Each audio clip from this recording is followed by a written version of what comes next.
Date is live for 9.1. Wait, what? Really? Let me see. 9.1 release date. It's gonna be, is it 2023 or 2024? Shadowlands patch 9.1 releases on June 29th. Wait, this is June 29th, 2021 or 2022? Whoa, 1 second. Yeah, I wanna make sure that this is not, let me see here.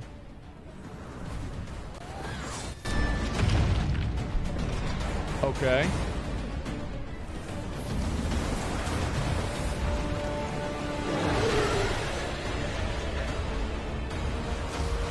That's cool. That's really badass. That's really badass. That's awesome. I'm happy. Fuck yeah. June 29th, 2021. 9.1 coming out on June 29th. Thank fucking God. Thank fucking God. So what are we getting in? Let's read out the list of things that we get.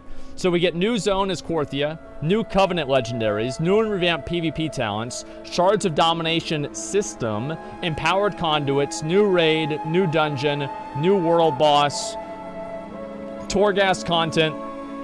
Torghast is getting updated a lot. Yeah, Torghast is definitely going to get updated a lot. Mythic Plus season, that's cool. New PvP season, Covenant campaigns. 40, wait, what? 40 more levels of Renown? Wait, no, what? You mean like it's gonna go up to fucking 80? No way. Renown 80? No way. No, I don't believe it.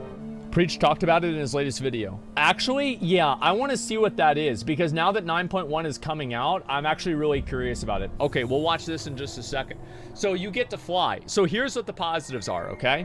So here are the good things that are coming in 9.1, is you get to fly. That is probably the biggest positive in the game. Raid release schedule.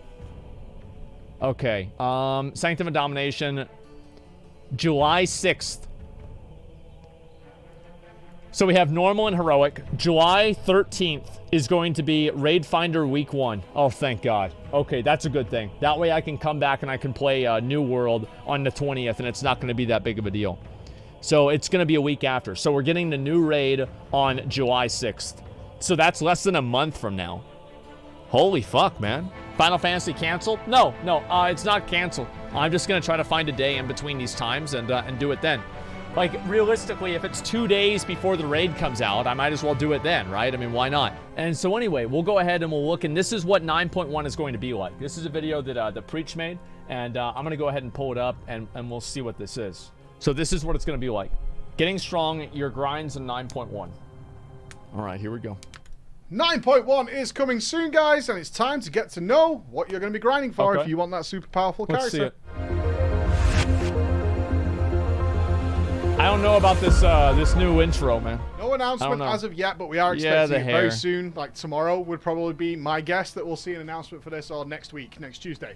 However, with 9.1 coming and you're looking to get yourself strong and powerful, it is good to know your grinds, my friends. True. Now, I'm going to... Obviously, your mileage varies on grinds. How powerful do you want your character to be? How much do you care about doing the mandatory stuff?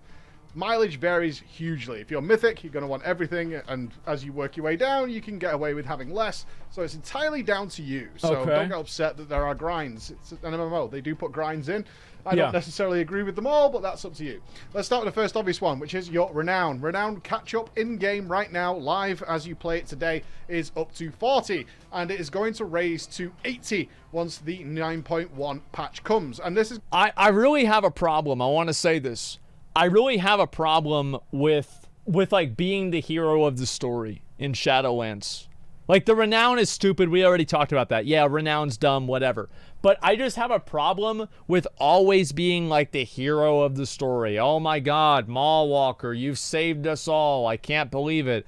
Oh my God, Champion, you saved Azeroth. And oh my God, you got this powerful... You are the Ashbringer. Like, oh my Jesus, guys, it takes me out of the experience. I think that the reason why it's bad is that I think that there are a lot of players that play video games and they have kind of like a soft role play for their character, where they have an idea of kind of who their character would be, and these types of things create a narrative for your character.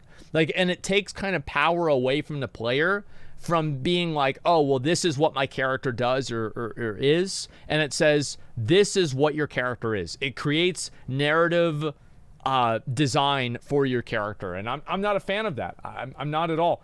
I wish that we could just go back to being adventurers, and I prefer that. Yeah, I prefer that. Going to bring with it a whole bunch of stuff, but it is the reset of how you get renown.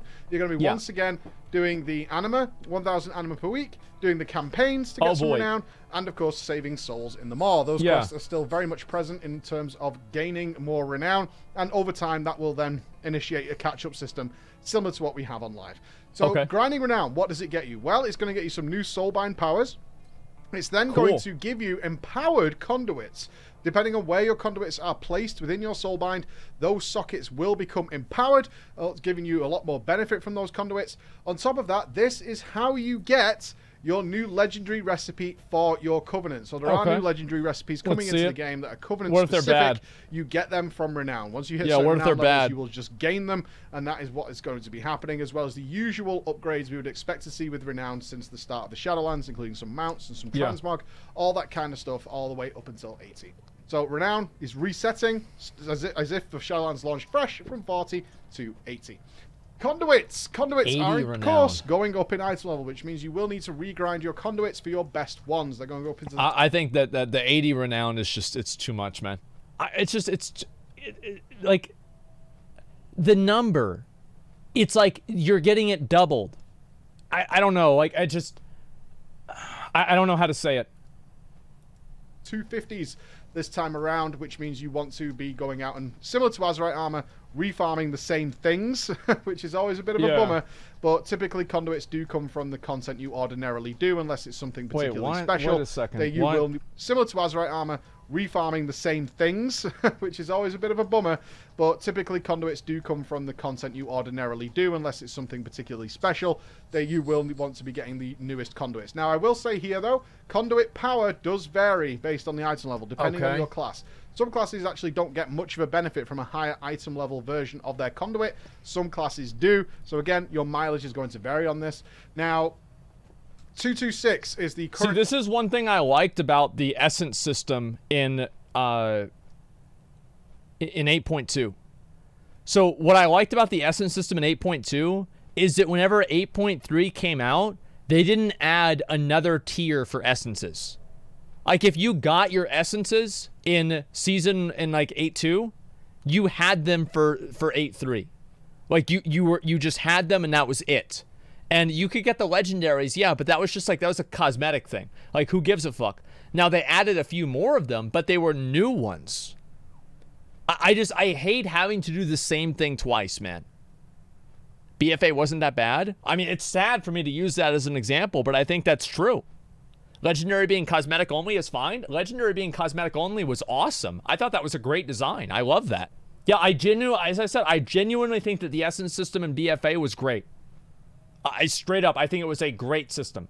Cap of conduits. In Korthia, very regularly, there are mobs that drop items which instantly bump one of your conduits up in item level all the way to 226. It doesn't go from whatever it is now to 226. It will go up in stages, but by picking up these items naturally in the new Korthia zone, you'll eventually have everything at 226, so you can eventually bump everything up.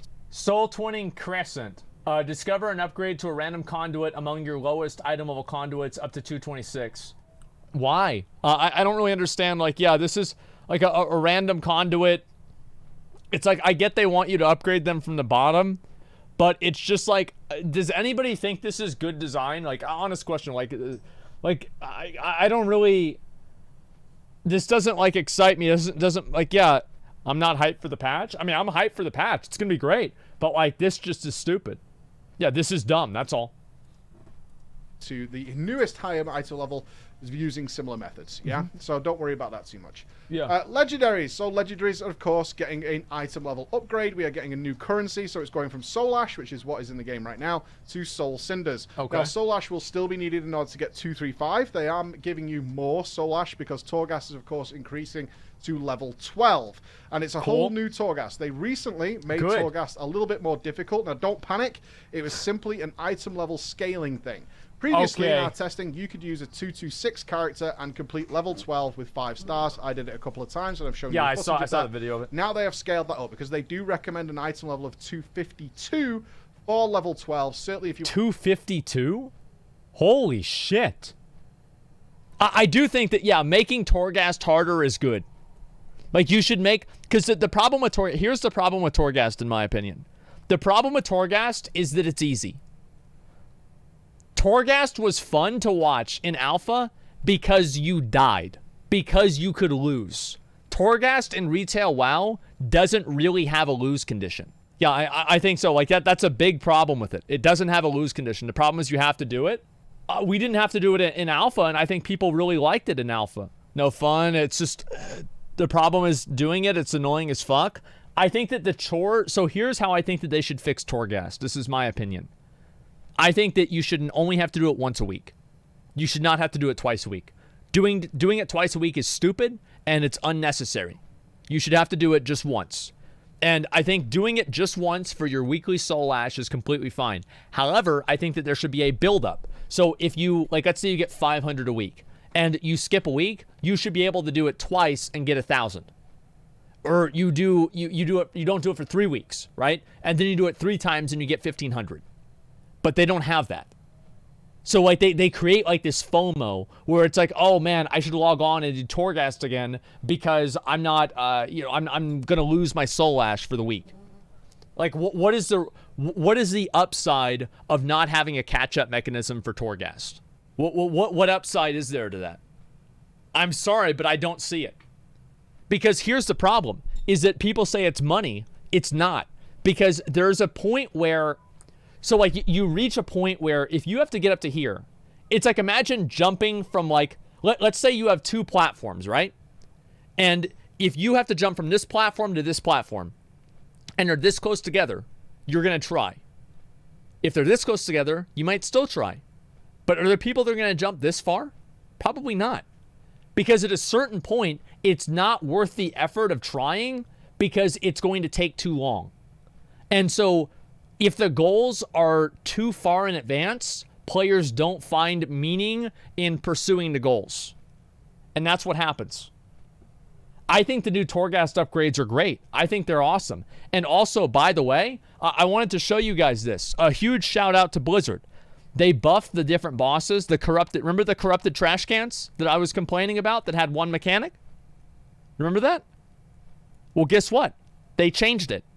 They actually upgraded it, and they actually made it better. Mythic Plus, not Torghast? Wait, what? It's in Mythic Plus. I'll just stay right here. Yeah, there we go. What? Okay. Woo! Holy son of a shit. bitch!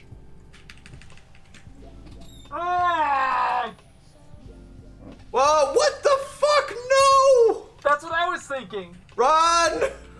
Oh my god. It's a seasonal affix, though. Okay, alright. This, I see what's happening here. Okay, alright, alright. Yeah. Maybe, guys, it's that these are going to also be in effect inside of the Torghast, the special levels too, okay? Maybe there's no way they added these abilities in and they're not going to be on the Torghast layers as well. Stogodon, what's this here? Grips all players into melee, rooting each player with Bindings of Misery, then cast Massive Strike, kill the 5 Bindings of Misery to escape the root. Well, no, you can do that solo. It's just 1 binding. Yeah, that's not a problem. New, if the tank is not in range for crush, he'll grip the tank back and then crush. No kiting allowed. Hard-hitting tank buster. Oh, fuck. Oh, no. Oh, no, man. I really, dude, you asked for harder. I didn't want harder Mythic Plus, man. I didn't want this. Who gives a fuck about Mythic Plus? Who cares about Mythic Plus? Who gives a fuck? Oh, my God. Can we please get the fucking Torghast content? Like, I'm so sick of them making, like, Mythic Plus. Like, I know people care about Mythic Plus. I get that. But here's the problem, is I feel like Blizzard makes content for, like, fucking high-end players. Like, high-end players are happy with the game, and nobody else is. That's the issue. High-end players are happy. It's the people that aren't are not happy. want to get all 5 stars and get the bonus area. Yeah. However, I will say I was able to 3-star it on a 226 character, so the likelihood is if you have a reasonably powerful character, you are going to be able to get the sort of most of the rewards on week 1. Yeah. Just don't expect a 5-star. That'll be fun to do on week 1. Or whatever gating they put in on the levels excited. like they did last time in order to get to where you need That'll to be cool. So don't worry about that too much. Now, Soul Cinders are what's used to get past 235, but they're not the only source of Soul Cinders. We did put out a video a little while ago explaining that you can now upgrade your legendaries without ever going into Torghast if you absolutely hate it. What? So they're going to be more assaults. These are a rotating assault similar to Legion invasions, where they'll be based around the Covenant. So we'll have a Nightfare Assault, Revendreth, etc., etc. Completing those will give you a chest that contains Soul Cinders. On top of that, we will have the Tormentors of Torghast. This is another more event where a Tormentor event will be occurring. Okay. They're very difficult. The assaults are cool, right? But that is cool. That's definitely cool. I'm happy about that. But like we've had assaults added into the game as like 9.1 content 3 times now. Like we had that in Legion, it was awesome. We had that in BFA, it was okay. And now we're getting it again. Now, if this content is good, if it's good content, I don't give a fuck, right? So hopefully it's going to be good and you'll do both. Yeah, that's what I was thinking. Is like, so just because you don't have to do Torghast, who gives a shit? It doesn't matter if you have to do Torghast or not, because if you can just do one or the other, then that's one thing. But if you have to do this and Torghast, what that's going to create is people feeling like they have to do both of them, right? That's the way I feel. Yeah, you're going to feel like you have to do both of them. Assaults are kind of fun, though, and they're easy experience for alts. Maybe these are. I didn't like the BFA assaults. I thought they were boring and annoying. I thought that the Legion assaults were way more interesting because they changed the game a lot more. The BFA assaults were shitty. I actually, like the original Legion assaults that we got with the pre-patch were fucking awesome. And I think Blizzard is so afraid of doing something that's actually a calamity. They're afraid of doing something that inconveniences somebody. And because of that, they always create these really neutered, watered down content systems that aren't exciting to play. A calamity or a cataclysm, you know? Like, whenever they did that, people were pissed. It's best if you at least 3-man these. And no doubt on your servers there'll be plenty of people doing them, certainly at reset. Yeah. But they will also reward you Soul Cinders. If you absolutely hate Torghast, you do not need to go into Torghast to upgrade your legendaries. It is going to take you longer, of course. Yeah. But it is one of those things. The next one is the new Domination Armor and, of course, the associating Domination Armor gems. Now, there are a total of 5 pieces of Domination Armor for each class. There are 3 that you can get from the raid that are set. So that's going to be head, shoulders, and chest. Okay. The next 2 do vary up depending on your armor type. So mail has different ones, cloth has different ones, but there will be a total of 2 extra ones. Now, they're not the only source. The raid is not the only source of this Domination Armor. You can get them from Korthia as well. They're just going to be lower item level, but they will have a Domination Armor slot on them, or a Domination Gem slot contained within them. So how do you get the new Domination Gems? Well, it looks like they're exclusively coming from the raid. They take 2 ingredients to make. One is the gem itself, and then Stygian Embers, a new resource, a new currency that's coming into the game. Okay. Stygian Embers can be earned from doing the Korthia weekly quest. That will give you a chest that contains some Stygian Embers. So are the damnation, whatever the fuck, are the domination sockets random, or are they just like every time that they drop, they drop? Okay, so they're not random. Okay, that's good. Definitely good. But Stygian Embers also drop from the raid bosses. We've had that confirmed. They dropped in PTR testing, so you can get them from there as well. Okay. The only thing we haven't seen yet is where you get the exact gems from, although it is 99% likely that they come from raid bosses as well. One question we do have, and we can't confirm that yet, is whether or not if you're doing like mythics, or maybe you want to bypass normal or a lot of normal, things like that, whether it's going to be worth going into normal, heroic, and LFR just to farm these gems, because they are specific. So there are a total of 9 different gems coming into the game. You can have 5 of them equipped at a time if you have 5 pieces of Domination Armor.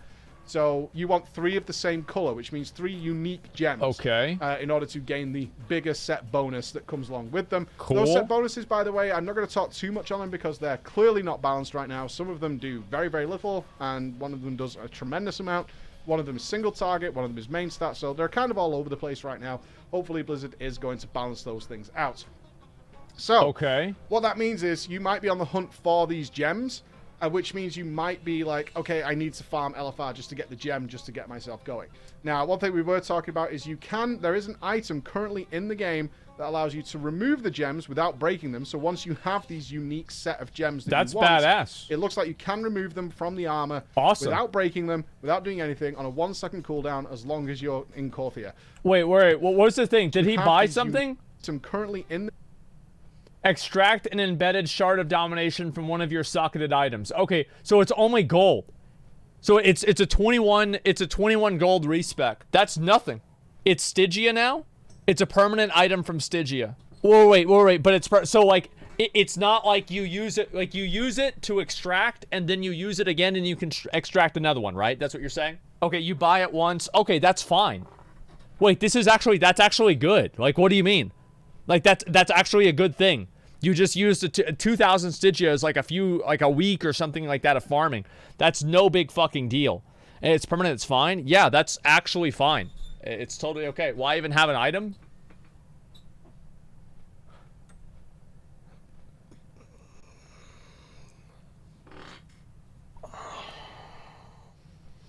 That's a good question. That is a good question. That's a good question. I wonder why. To take a bag slot, yeah.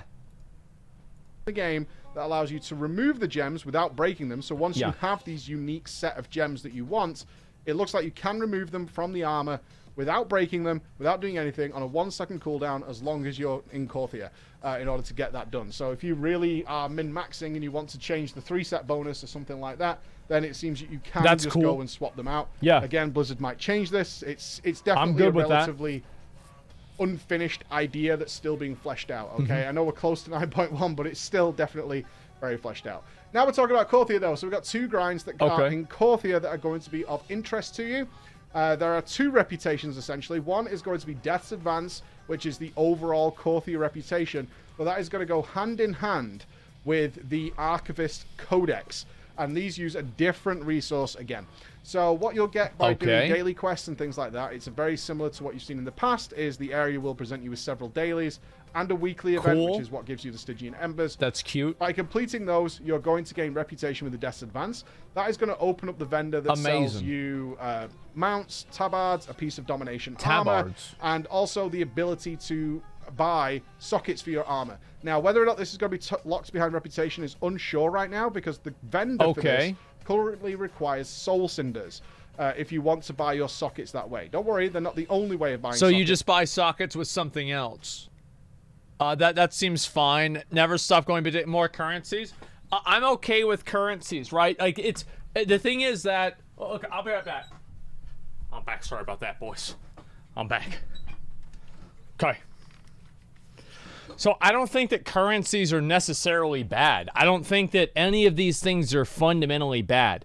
The problem is that, like, one thing that, like, the community does, I think this is an issue, is that the community will latch on to, like, a word, like borrowed power, or they'll latch on to a word like currencies or systems or something like that, and then they'll apply that word to any system or to any currency or to anything. And what that ends up doing is it makes it to where you can't really have like normal conversations about it, because everybody is already primed to dislike it based off of like the community meme. You see what I'm saying? Yeah, they latch on to like a certain phrase. Right now, there is no reputation attached to it. I kind of think there will be. It will completely depend how Blizzard's final decision-making goes. But other than that, you'll be able to gain this reputation, which will also allow you to bind on-account items to send gear to your alts. So you'll get an item that will turn an item into something for your alts. And this is all purchasable with Stygia. So Stygia is going to stick around. There are many thousands of Stygia, and you naturally collect Stygia, okay? You get quite a lot of Stygia. Yo, it's my friend Cody. Cody just came back. Yeah. How you doing, man? What up?